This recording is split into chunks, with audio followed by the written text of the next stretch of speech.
ఒక అఖండమైన తెలుగు జ్యోతి ఆరిపోయింది. శ్రీ రామోజీరావు గారు ఒక వ్యక్తి కాదు, ఒక శక్తివంతమైన వ్యవస్థ.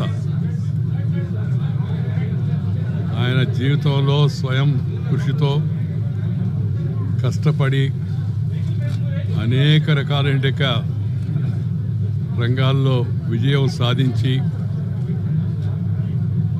పైకి వెళ్ళిపోయాడు. ఒక ధ్రువతారగా ఎల్లకాలం వెలుగుతూ ఉంటాడు.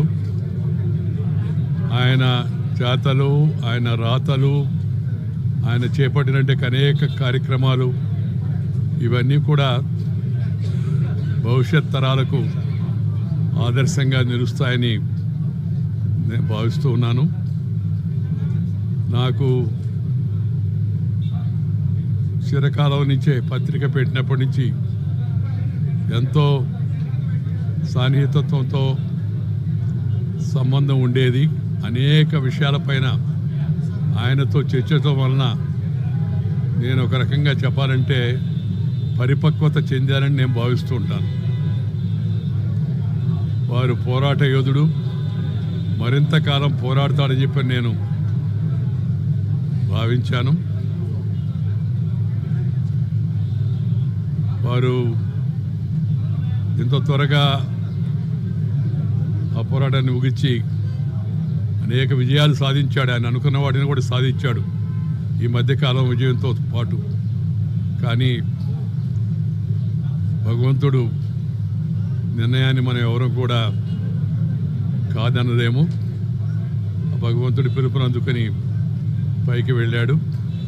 వారి ఆత్మకు శాంతి కలగాలని, వారి కుటుంబ సభ్యులందరికీ, ముఖ్యంగా శ్రీ కిరణ్, శ్రీమతి శైలజ, అలాగే శ్రీమతి విజయేశ్వరి, వారి పిల్లలందరికీ కూడా హృదయపూర్వకమైన సంతాపాన్ని నా తరఫున, మా కుటుంబ సభ్యులందరి తరఫున నేను వారికి నివాళులు అర్పిస్తూ ఉన్నాను. మా కుటుంబ సభ్యులందరూ కూడా ఆయనతో ఎంతో ప్రేమగా ఉండేవాళ్ళు. ఆయన కూడా అందరినీ మన కుటుంబం అన్నట్టుగా చాలా ఆదరిస్తూ ఉండేవాళ్ళు. అందువలన కుటుంబ సభ్యులందరి తరఫున కూడా నేను వారికి నివాళులు అర్పిస్తూ భగవంతుడు వారి ఆత్మకు శాంతి కలిగించాలని, సద్గతి ప్రాప్తించేట్టుగా ఉండాలని చెప్పని కోరుకుంటూ తెలుగు అభిమానించే ప్రతి ఒక్క సోదరికి ఈరోజు జరిగిన నష్టం సామాన్యమైంది కాదు. ఎందుకంటే తెలుగు పత్రికా రంగంలో, తెలుగు ప్రసార మాధ్యమాల్లో ఒక విప్లవాత్మకమైన మార్పుకు బీజం వేసిన మహానుభావుడు గౌరవనీయులు శ్రీ చెరుకూరి రామోజీరావు గారు. ఆయన ఈనాడు అనే పత్రిక స్థాపించిన తర్వాత తదనంతరం ఈటీవీ ద్వారా మళ్ళీ ప్రసార మాధ్యమాల్లో, ఎలక్ట్రానిక్ మీడియా యుగంలో కూడా తనదైన ముద్ర, ఒక ప్రొఫెషనలిజంతో, ఒక విలువలతో కూడిన జర్నలిజానికి గుర్తుగా రామోజీరావు గారు చిరకాలం నిలిచిపోతారు.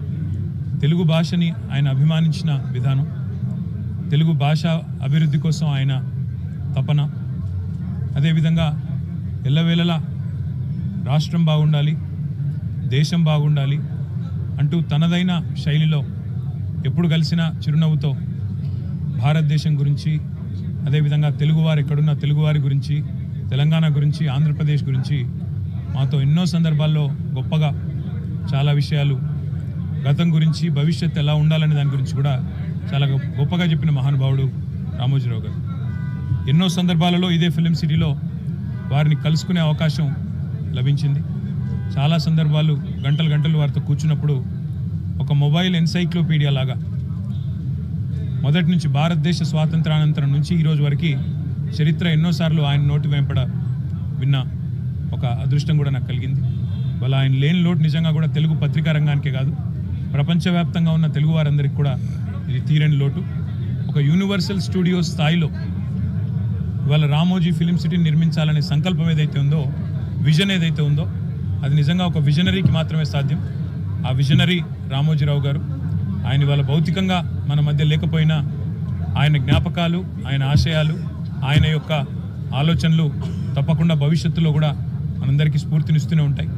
వారి ఆత్మకు శాంతి చేకూరాలని, వారు తప్పకుండా ఏదైతే తెలుగు భాషాభివృద్ధి కోసం, తెలుగువారి అభివృద్ధి కోసం తపన పడ్డారో, తెలుగు జాతి తప్పకుండా ఉన్నంతకాలం ఆయనను తప్పకుండా గుర్తుపెట్టుకుంటారని చెప్పి కూడా తెలియజేస్తూ, వారి కుటుంబ సభ్యులకి, అదేవిధంగా వారి అభిమానులకి, వారి బంధుమిత్రులకి అందరికీ కూడా పేరు పేరున మా పార్టీ తరపున ప్రగాఢమైన సానుభూతిని కూడా తెలియజేస్తూ వారి ఆత్మకు శాంతి చేకూరాలని మనస్ఫూర్తిగా ప్రార్థిస్తాం.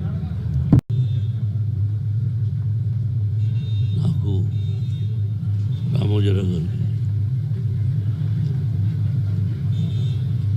43 years అనుబంధం.